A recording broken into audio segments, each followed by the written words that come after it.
In this video, I'm going to show you how to fix Chatgpt unknown error occurred when uploading a file. If you find this video helpful, please consider to like this video and subscribe to my channel. In saying that, let's just jump straight into the video.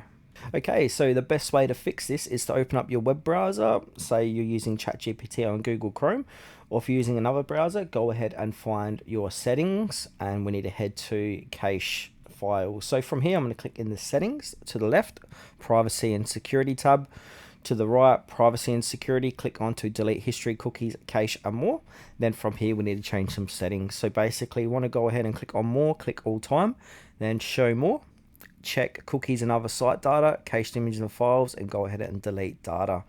And also another fix we can try is to go to our extensions, click on manage extensions, disable every extension you have inside of here, go back to Chatgpt, see if that fixes your issue. If it does, that means you've got an extension related issue. So we can go ahead and enable these one by one to find out which culprit is giving us that error.